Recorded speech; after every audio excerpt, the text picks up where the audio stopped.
Hello दोस्तों, स्वागत है आपका एजुकेशन पॉइंट के एक और नए वीडियो में।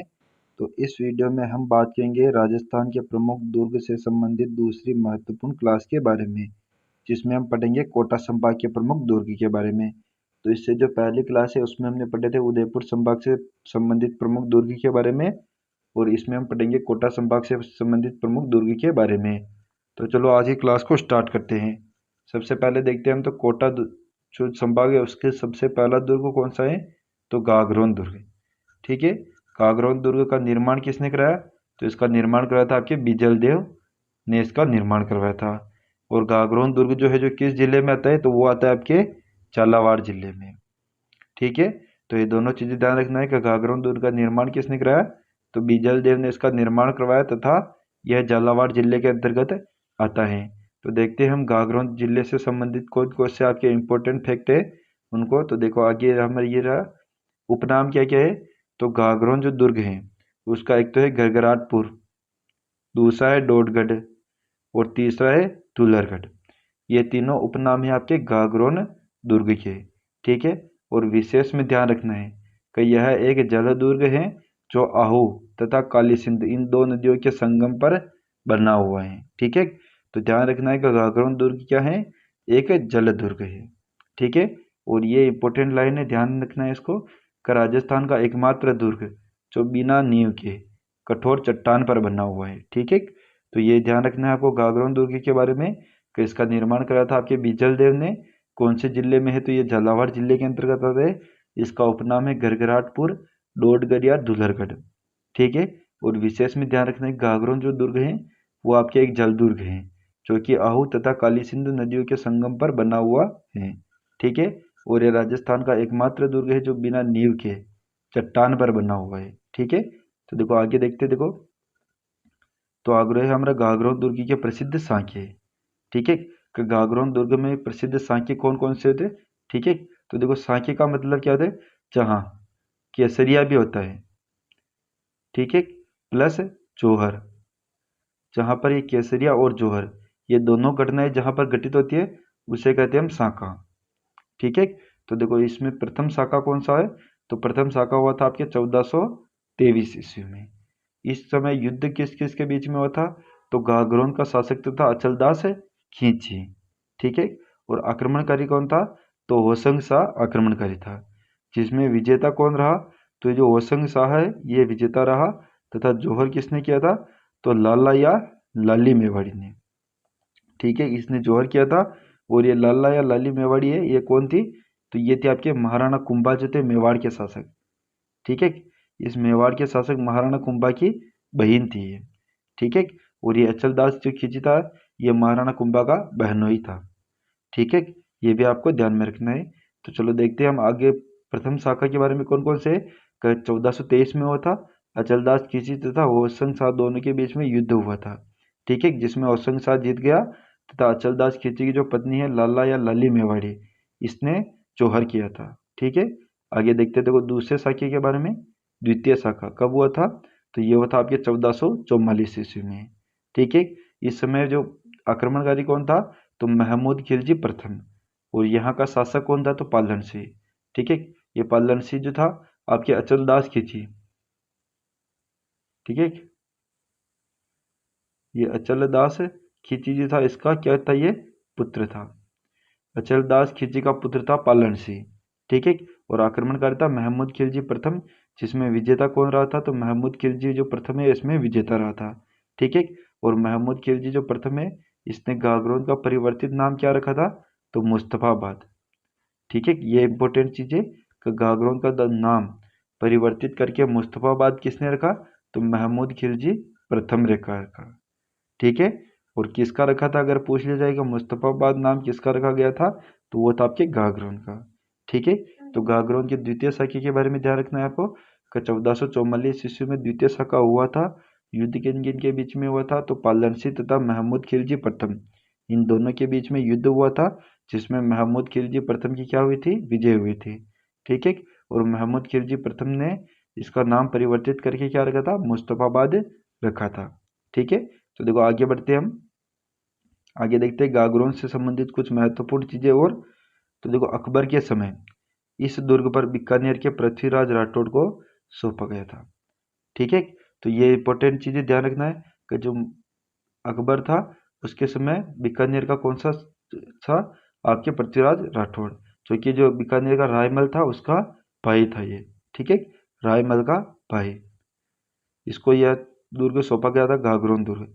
ठीक है, और इस पृथ्वीराज राठौड़ ने किसकी रचना की थी, वेली किशन रुक्मणीरी। तो इस वेली किशन रुक्मणीरी रचना किसने की थी, तो यह गागरोन दुर्ग के अंतर्गत की थी। और इसी वेली किशन रुक्मणी को पृथ्वीराज राठौड़ की जो रचना है वेली किशन रुक्मणीरी, इसको दुर्सा आडा ने 5वां तो वेद और 19वां पुराण कहा गया है। ठीक है, ये भी आपको ध्यान में रखना है, इंपॉर्टेंट चीज है ये। ठीक है, तो देखो देखते हैं हम दूसरे फैक्ट को। 21 जून 2013 को यूनेस्को की विश्व विरासत की सूची में सम्मिलित किए गए इस दुर्ग को। डेट याद रखना, 21 जून 2013 के दिन राजस्थान के 6 दुर्गों को यूनेस्को की विश्व विरासत की सूची में सम्मिलित किया, जिनमें से एक दुर्ग है आपके गागरोन दुर्ग, जो कि झालावाड़ जिले में पड़ता है। और ये भी ध्यान रखना है कि मीठे शाह की दरगाह किस जिले में है, तो ये आपके गागरोन दुर्ग में है। ठीक है, और गिद्ध कराई क्या है, तो किले का सबसे ऊंचा भाग, जहां से जो मृत्युदंड प्राप्त व्यक्ति है उनको नीचे फेंका जाता था। ठीक है, तो ये इंपॉर्टेंट चीजें कुछ गागरोन दुर्ग से संबंधित, जिनको आपको ध्यान में रखना है कि अकबर के समय यहाँ पर किसका सौंपा गया ये गागरोन दुर्ग, तो ये आपके पृथ्वीराज राठौड़ को सौंपा गया था, जो बीकानेर के कल्याणमल का पुत्र था तथा रायमल का भाई था। और इसी पृथ्वीराज राठौड़ ने वेली किशन रुक्मणी की रचना की थी, जिसे दुर्सा आडा ने 19वां पुराण तथा 5वां वेद कहा था। ठीक है, और 21 जून 2013 के दिन इस दुर्ग को यूनेस्को की विश्व विरासत की सूची में सम्मिलित किया गया था। और संत मीठे शाह की दरगाह भी आपके गागरोन दुर्ग के अंतर्गत स्थित है। ठीक है, तो देखो आगे बढ़ते हैं हम। तो अगली चीज है गागरोन से संबंधित। गागरोन, ये जो पृथ्वीराज राठौड़ है, इसने वेली किशन रुक्मणी जी की रचना की थी गागरोन दुर्ग के अंतर्गत। ठीक है, जिसे दुर्सा आडा ने 5वां वेद तथा 19वां पुराण कहा है। ठीक है, ये मैंने अभी आपको बताया चीजें। और आगे ध्यान रखना है ढेकुली। ये ढेकुली क्या था, तो किले में शत्रुओं को पर जो पत्थर की वर्षा कराने का जो यंत्र होता था उसे कहते हैं हम ढेकुली। ठीक है, और आराधा क्या था, ज्वलनशील पदार्थ को फेंकने का यंत्र। ये दोनों किस दुर्ग में थे, तो ये थे आपके गागरोन दुर्ग में, जो कि झालावाड़ जिले में था। ठीक है, ढेकुली के बारे में ध्यान रखना है कि किले में शत्रुओं पर पत्थर से वर्षा कराने का यंत्र और ज्वलनशील पदार्थ फेंकने का यंत्र था आपके अर्राधा। ठीक है, तो आगे बढ़ते देखो। तो अगला दुर्ग है हमारा तारागढ़ दुर्ग। ठीक है, तो इससे पहले हम देख लेते देखो गागरोन दुर्ग से संबंधित कौन कौन सी चीजें पढ़ी हमने। तो सबसे पहले तो हमने पढ़ा था कि गागरोन दुर्ग का निर्माण किसने कराया, तो बिजल देव ने इसका निर्माण करवाया था। किस जिले के अंतर्गत है, तो ये आपके झालावाड़ जिले के अंतर्गत आता है। ठीक है, और इसका अन्य नाम क्या है, तो गरगराटपुर, डोडगढ़ या दुल्लरगढ़। ठीक है, और इसको 21 जून 2013 को यूनेस्को की विश्व विरासत की सूची में सम्मिलित किया गया है। ठीक है, और अकबर के समय गागरोन दुर्ग को किसे सौंपा गया, तो पृथ्वीराज राठौड़ को सौंपा गया, जिसने गागरोन दुर्ग के अंतर्गत या इसके अंदर में जो वेली किशन रुक्मणी है इसकी रचना की थी। ठीक है, और दुर्सा हाडा ने वेली किशन रुक्मणी की को 5वां तो वेद कहा। ठीक है, और 19वां पुराण कहा था। ठीक है, और यहाँ पर आपको पता है एक तो था ढेकुली, ठीक है, और एक था अर्राधा। ढेकुली तो था आपके शत्रुओं पर पत्थर फेंकने का उपकरण, और अर्राधा था आपके ज्वलनशील पदार्थ फेंकने का उपकरण। ठीक है, और गिद्धकराई क्या थी, तो गिद्धकराई जो किले का सबसे ऊंची पहाड़ी थी, ऊंचा भाग था जहां से शत्रुओं को नीचे फेंका जाता था। ठीक है, तो ये सभी चीजें हमने पढ़ी थी। और यह ध्यान रखना है गागरोन दुर्ग एक जल दुर्ग है जो आहू तथा काली सिंधु नदियों के संगम पर बना हुआ है। ठीक है, और इसके अलावा एक चीज और पढ़ी थी हमने। ठीक है, इसके बारे में भी आपको ध्यान में रखना है कि यह राजस्थान का एकमात्र दुर्ग जो बिना नींव के चट्टान पर बना हुआ है। ठीक है, तो ये सभी बातें पढ़ी थी हमने गागरोन दुर्ग के बारे में। ठीक है, तो अब इससे आगे बढ़ के हम दूसरे दुर्ग के बारे में डिस्कस करते हैं, तारागढ़ दुर्ग के बारे में, जो किस जिले में है, आपके बूंदी जिले में है। ठीक है, तारागढ़ दुर्ग जो बूंदी में, एक तो तारागढ़ दुर्ग अजमेर के अंतर्गत भी आता है। ठीक है, तो ये तारागढ़ दुर्ग बूंदी के बारे में डिस्कस कर रहे हैं, जिसका निर्माण किसने करवाया था, तो ध्यान में रखना है तारागढ़ दुर्ग बूंदी, इसका निर्माण करवाया था आपके बर सिंह ने। कब निर्माण करवाया था, 1354 ईस्वी में। ठीक है, और तारागढ़ जो दुर्ग बूंदी में है, इसमें एक शक्तिशाली तोप रखी है, गर्भ गुंजन तोप। ठीक है। यह तारागढ़ दुर्ग में शक्तिशाली तोप है। ठीक है। गर्भगुंजन तोप किस दुर्ग में रखी गई है? तो तारागढ़ दुर्ग बूंदी में। ठीक है। और रंग महल के बारे में ध्यान रखना है का रंग महल किस दुर्ग में है? तो ये आपके तारागढ़ दुर्ग में है और जिला पूछे तो बूंदी जिले में। ठीक है। इस रंग महल का निर्माण किसने कराया? तो शत्रुसाल या छत्रसाल, इसने इसका निर्माण करवाया था। ठीक है। तो तारागढ़ दुर्ग के बारे में ध्यान रखना है कि बूंदी जिले के अंतर्गत आता है। इसका निर्माण कराया था बर सिंह ने 1354 ईस्वी में। इसमें शक्तिशाली तोप गर्भगुंजन रखी गई है तथा इसमें जो रंग महल है वो उसका निर्माण कराया था छत्रसाल या शत्रुसाल ने। ठीक है। आगे बढ़ते देखो तारागढ़ दुर्ग के बारे में संबंधित इंपॉर्टेंट चीजें और। तो देखो तारागढ़ दुर्ग में और कौन से? तो पहला तो अपना रंग महल, दूसरा है चित्रशाला। चित्रशाला का निर्माण किसने कराया था? तो उम्मेद सिंह ने निर्माण करवाया था। ठीक है। और रतन दौलत जो दरी खाना है, ये क्या है? तो रतन दौलत दरी खाना, यहाँ पर बूंदी के शासकों का राज तिलक होता था। ठीक है। अगर परीक्षा में प्रश्न पूछ लिया जाए कब बूंदी के शासकों का राज तिलक कहाँ पर होता था, तो ऑप्शन होगा आपके रतन दौलत दरी खाना। ठीक है। किले के पास में एक तो नवल सागर और दूसरी है जेत सागर, ये दोनों जिले हैं। ठीक है। तो देखो दुर्ग के बारे में ना पूछ के ये पूछ लिया जाए कि नवल सागर तथा जेत सागर झील किस जिले में है, तो ये आपके बूंदी जिले में है। इसको विशेष ध्यान रखना है। और 1569 में बूंदी का जो शासक था सुरजन हाड़ा, उसने अकबर की अधीनता स्वीकार की थी। ठीक है। ये इंपॉर्टेंट लाइन है, विशेष ध्यान रखना है इसको। ठीक है। क्या अकबर की अधीनता बूंदी के किस शासक ने की थी? तो सुरजन हाड़ा ने। ठीक है। कब की थी? 1569 ईस्वी में। ठीक है। तो देखो आगे देखते हैं। तो इससे पहले एक फास्ट रिवीजन कर लेते हैं कि चित्रशाला का निर्माण किसने कराया? तो उम्मेद सिंह ने। ठीक है। इसमें एक रंग महल भी है, रंग महल अभी मैंने पढ़ा था। रंग महल का निर्माण किसने कराया? तो छत्रसाल या शत्रुसाल ने करवाया था। ठीक है। और बूंदी के शासकों का जो राज तिलक होता था वो कहाँ पर होता था? तो रतन दौलत दरी खाना में। ठीक है। नवल सागर तथा जैत सागर नामक झीलें कहाँ पर हैं? तो ये बूंदी के तारागढ़ दुर्ग में है। ठीक है। और बूंदी के किस शासक ने सुरजन अकबर की अधीनता स्वीकार की थी? तो उसमें अब क्वेश्चन हो जाएगा आपके सुरजन हाड़ा ने। ठीक है। कब की थी? 1569 ईस्वी में। आगे बढ़ते हैं। देखो बूंदी दुर्ग से संबंधित और चीजें देखते हैं। तो इसके प्रमुख कथन। ठीक है। इस प्रमुख कथन से कई बार परीक्षाओं में प्रश्न पूछा गया है कि बूंदी दुर्ग के बारे में कौन कौन से विद्वानों ने कथन किए? तो दो महत्वपूर्ण विद्वान थे, एक तो कर्नल टोड, एक था रुडयार्ड क्विपलिंग। ठीक है। इन दोनों ने बूंदी दुर्ग के बारे में दो कथन कहे और इनसे कई बार परीक्षाओं में प्रश्न पूछे जाते हैं। तो पहला कथन तो है तो कर्नल टोड का, जिसमें हम बताया गया है कि रजवाड़ों के राजप्रसादों में बूंदी के राजमहलों को सर्वश्रेष्ठ माना है। ठीक है। अगर प्रश्न पूछ लिया जाए कि किसका कथन है कि रजवाड़ों के राजप्रसादों में बूंदी के राजमहलों को सर्वश्रेष्ठ माना गया, तो वो हो जाएगा आपके कर्नल टोड। ठीक है। और बूंदी के किले को भूतों एवं प्रेतों से निर्माण हुआ ये किसने बताया? तो ये उसके रुडयार्ड किपलिंग ने। ठीक है। ये रुडयार्ड किपलिंग है, इसने मेहरानगढ़ दुर्ग के बारे में कथन कहा है कि मेहरानगढ़ दुर्ग का जो निर्माण है वो देवी देवता ने करवाया है। ठीक है। और तारागढ़ दुर्ग बूंदी के बारे में कहा है कि इसका निर्माण भूतों एवं प्रेतों ने करवाया। दोनों चीजें ध्यान में रखना है आपको। ठीक है। तो देखो आगे बढ़ते हैं। तो अगला है हमारा शेरगढ़ दुर्ग। ठीक है। तो शेरगढ़ दुर्ग को पढ़ने से पहले हम अपना पहले दुर्ग का फास्ट रिवीजन कर लेते हैं। तो देखो सबसे पहले हमने क्या बताया? तारागढ़ दुर्ग कहाँ पर है? तो ये बूंदी जिले के अंतर्गत आता है। ठीक है। इसका निर्माण किसने करवाया था? तो बर सिंह ने इसका निर्माण करवाया था। कब करवाया था? तो 1354 ईस्वी में। ठीक है। फिर हमने क्या पढ़ा था कि एक तो इसमें रंग महल है जिसका निर्माण छत्रसाल या शत्रुसाल ने करवाया था। ठीक है।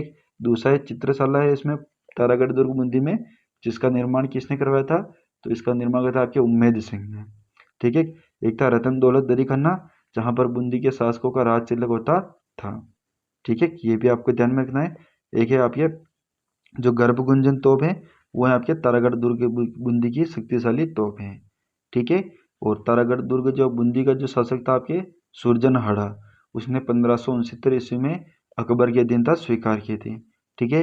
और जैत सागर और नवल सागर ये दोनों जिले किस जिले में है? तो ये आपके बूंदी जिले के अंतर्गत आते हैं। ठीक है। तो देखो हम अब बढ़ते अपना अगला दुर्ग है आपका शेरगढ़ दुर्ग। ठीक है। शेरगढ़ दुर्ग किस जिले में आता है? तो बारां जिले के अंतर्गत आता है। इसका प्राचीन नाम क्या है? तो शेरगढ़ दुर्ग जो है आपके उसका प्राचीन नाम है कोसवर्धन दुर्ग। ठीक है। तो देखो शेरगढ़ दुर्ग का मूल नाम कोसवर्धन दुर्ग है, लेकिन शेरशाह सूरी ने इस दुर्ग को जीतकर इसका नाम अपने नाम पर रख लिया, शेरगढ़ दुर्ग। ठीक है, जो कि बारां जिले के अंतर्गत आता है। और कौन सी नदी के किनारे विकसित हुआ, तो ये है आपके परवन नदी के किनारे। ठीक है, और विशेष में ध्यान रखना है कि शेरशाह सूरी ने मालवा अभियान के समय कोसवर्धन दुर्ग है उसको जीतकर इसका जीर्णोद्धार कराया और इसका नाम बदलकर क्या रखा, शेरगढ़ दुर्ग रखा। ठीक है, ये लाइन विशेष ध्यान रखना है कि शेरशाह सूरी ने मालवा अभियान के समय कोसवर्धन दुर्ग को जीतकर इसका जीर्णोद्धार कराया था। ठीक है, और इसका नाम बदलकर क्या रख दिया था, शेरगढ़ दुर्ग रख दिया था। ठीक है, आगे बढ़ते देखो अगले फैक्ट की तरफ। तो अगला है अपने शेरगढ़ दुर्ग से संबंधित का मुगल सम्राट फर्रुखसियार ने शेरगढ़ दुर्ग को कोटा के महाराव भीम सिंह प्रथम को दे दिया था। ठीक है, मुगल सम्राट कौन थे, फर्रुखसियार। उसने शेरगढ़ दुर्ग को कोटा के जो महाराव भीम सिंह प्रथम थे उनको दे दिया था और भीम सिंह ने इसका नाम बदलकर क्या रखा, बरसाना। ठीक है, ये भी ध्यान में रखना है आपको कि भीम सिंह प्रथम ने शेरगढ़ दुर्ग जो है उसका नाम बदलकर क्या रखा था, तो बरसाना रखा था। ठीक है, आगे बढ़ते हैं देखो। तो अगला दुर्ग है अपना शाहबाद दुर्ग। ठीक है, तो शाहबाद दुर्ग किस जिले के अंतर्गत आता है, तो बारां के अंतर्गत। बारां जिले में दो दुर्ग है, एक तो है आपके शेरगढ़ दुर्ग, ठीक है, और दूसरा कौन सा है, शाहबाद दुर्ग। शेरगढ़ दुर्ग के बारे में अभी हमने पढ़ा था कि इसका मूल नाम तो है कोसवर्धन दुर्ग। ठीक है, जो परवन नदी के किनारे पर स्थित है। ठीक है, और शेरशाह सूरी ने मालवा अभियान के दौरान इसका जीतकर इसका जीर्णोद्धार कराया था तथा अपना नाम परिवर्तित, इसका नाम परिवर्तित करके शेरगढ़ दुर्ग रख दिया। ठीक है, तो शाहबाद दुर्ग के बारे में देखें तो शाहबाद दुर्ग का निर्माण किसने करवाया था, तो इसका निर्माण करवाया था आपके मुकुटमणि देव ने। कब कराया था, 1521 ईस्वी में। ठीक है, कौन सी पहाड़ी पर, तो बामती पहाड़ी पर। यह पहाड़ी बहुत ही इंपॉर्टेंट है कि शाहबाद दुर्ग का निर्माण किस पहाड़ी पर करवाया गया है, तो बामती पहाड़ी पर करवाया गया है। ठीक है, और बाला किला जो है वो शाहबाद दुर्ग में बना एक चतुष्कोणीय महल है। ठीक है, ये भी आपको ध्यान में रखना है। तो आगे बढ़ते देखो, शाहबाद दुर्ग से संबंधित और महत्वपूर्ण चीजें देखते हैं। तो बादल महल। ठीक है, बादल महल का निर्माण किसने कराया, तो राजा इंद्रमल ने बादल महल का निर्माण कराया, जो किस दुर्ग में है, शाहबाद दुर्ग में। ठीक है, अलल पंख क्या है, तो बादल महल में बनी प्रतिमाएं जो कहलाती है अलल पंख। ठीक है, ये लाइन ध्यान रखना है कि बादल महल जो है आपके शाहबाद दुर्ग में, उसके अंतर्गत जो प्रतिमाएं बनी हुई हैं उन्हें कहते हैं हम अलल पंख। ठीक है, और औरंगजेब ने दक्षिण भारत अभियान के दौरान यहीं पर विश्राम किया था। ठीक है, ये भी आपको ध्यान में रखना है। और शेरशाह सूरी ने कलिंजरा अभियान के दौरान इस दुर्ग पर अपना अधिकार कर लिया था और इसका नाम क्या कर दिया था, सलीमाबाद। ठीक है, ये भी आपको ध्यान में रखना है कि सलीमाबाद नाम किसने रखा था, तो शेरशाह सूरी ने रखा था। ठीक है, अपने पुत्र सलीम के नाम पर। आगे बढ़ते हैं देखो, तो अगला है अपना कोटा दुर्ग। ठीक है, कोटा दुर्ग है, इसका निर्माण किसने करवाया था, तो इसका निर्माण कराया था आपके जेत्र सिंह ने। कौन सी नदी के किनारे, तो चंबल नदी के किनारे। ठीक है, और कर्नल टोड ने एक कथन कहा था कि इनके अनुसार आगरा के किले को छोड़कर किसी भी किले का परकोटा इतना बड़ा नहीं है जितना कोटागढ़ का है। ठीक है, तो ये तीनों चीजें ध्यान रखना है कोटा दुर्ग से संबंधित कि इसका निर्माण किसने करवाया था, तो कोटा दुर्ग का निर्माण कराया था आपके जेत्र सिंह ने। अगर पूछ लिया जाए कि कोटा दुर्ग किस नदी के किनारे स्थित है, तो ये हो जाएगा आपके चंबल नदी के किनारे। ठीक है, और परीक्षा में पूछ लिया जाए कर्नल टोड का कथन कौन सा है, तो आगरा के किले को छोड़कर यदि किसी भी किले का परकोटा इतना बड़ा नहीं है जितना कोटागढ़ का है। ठीक है, ये कथन किसका है, तो ये कर्नल टोड का है। ठीक है, आगे बढ़ते देखो अगले दुर्ग की तरफ। दुर्ग है, छठा दुर्ग है अपना कोटा संभाग का मनोहर थाना दुर्ग, जो किस जिले के अंतर्गत आता है, तो मनोहर थाना दुर्ग आता है आपके झालावाड़ जिले के अंतर्गत। ठीक है, कौन सी नदियों के संगम पर बना है, तो परवन नदी तथा कालीखाड़ नदी, इन दोनों नदियों के संगम पर बना एक जल दुर्ग है ये। ठीक है, तो मनोहर थाना दुर्ग के बारे में ध्यान रखना है कि झालावाड़ जिले के अंतर्गत स्थित है ये, तथा परवन नदी तथा कालीखाड़ नदी, इन दोनों नदियों के संगम पर बना एक जल दुर्ग है। ठीक है, आगे बढ़ते देखो, आज का अंतिम दुर्ग पढ़ते हैं हम, नवलखा दुर्ग। ठीक है, नवलखा दुर्ग या नवलखा किला किस जिले में है, तो ये आपके झालावाड़ जिले में है। ठीक है, इसका निर्माण किसने कराया था, तो इसका निर्माण करवाया था आपके पृथ्वी सिंह ने। ठीक है, तो देखो हमने कोटा संभाग के कौन कौन से दुर्ग के बारे में पढ़ा था। तो पहला दुर्ग था अपना घाघरों दुर्ग, ठीक है। एक और दुर्ग कौन सा पढ़ा था हमने, तो दूसरा पढ़ा था हमने तारागढ़ दुर्ग, ठीक है। एक पढ़ा था हमने शाहबाद दुर्ग, एक पढ़ा था हमने शेरगढ़ दुर्ग, ठीक है। पांचवा कौन सा पढ़ा था, कोटा दुर्ग। छठा कौन सा पढ़ा था, मनोहर थाना दुर्ग, ठीक है। और सातवां कौन सा पढ़ा था हमने, नवलखा दुर्ग। ये रहे हमारे 7 कोटा संभाग से संबंधित बहुत ही इंपॉर्टेंट दुर्ग। तो ये रहा दोस्तों हमारा आज का वीडियो, जिसमें हमने बात की कोटा संभाग से संबंधित जितने भी आपके इंपॉर्टेंट दुर्ग हैं उनके बारे में, और उनसे कौन कौन से क्वेश्चन आपके पुटअप हो सकते हैं एग्जाम में, ठीक है। तो आप हमें कमेंट करके जरूर बताइए कि वीडियो आपको कैसा लगा। अगर वीडियो पसंद आया हो तो वीडियो को लाइक करें, और चैनल पर नए हो तो चैनल को सब्सक्राइब करें। Thank you. जय हिंद, जय भारत।